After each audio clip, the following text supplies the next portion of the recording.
Today's Core of the Bible Daily Insight is called Exhibiting a Trust in God that Can Influence Others.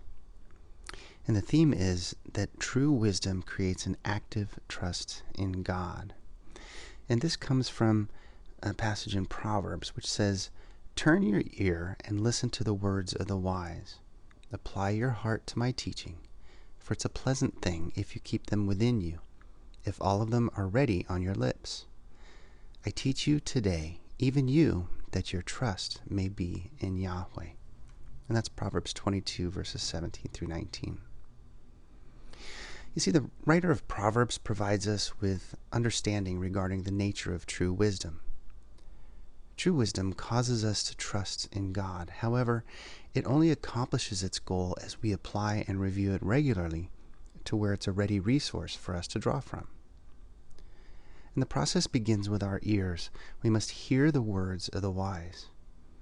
In our modern culture, we take for granted that we have the Bible readily available in written form. Yet these truths were historically conveyed to each generation orally, as literacy was not nearly as widespread as it is today. To hear the words of the wise also implies a nearness of relationship, as these truths were conveyed person to person. To hear the words of wisdom, one had to be in the company of the wise. And in so doing, the learner would be exposed to not only the teaching, but the lifestyle of the sages. They would be teaching not just with a lesson, but with their lives. The next aspect of creating trust in God comes when the wisdom is applied in the most inward recesses of our being, in our hearts.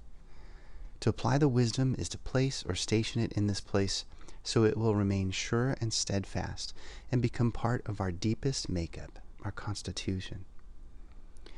And as this wisdom is established in our hearts, it progresses to become fixed upon our lips. We can recite and manifest the knowledge we have gained in daily practice.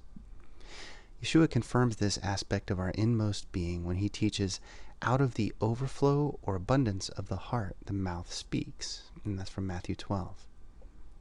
His immediate context was demonstrating how evil in the heart is expressed, but the writer of this proverb shows how the positive, or the good and the useful, will also spill from the mouths of those who have placed good in their hearts. And finally, when we listen, apply, and regularly recite this wisdom, our lives will be demonstrating a real trust in God. Biblically, trust is not just a feeling or an inward state of mind. It's an active outworking of revealed truth which has been assimilated into the heart. This type of living trust is what shines into the darkness of this world to draw others to God and His wisdom.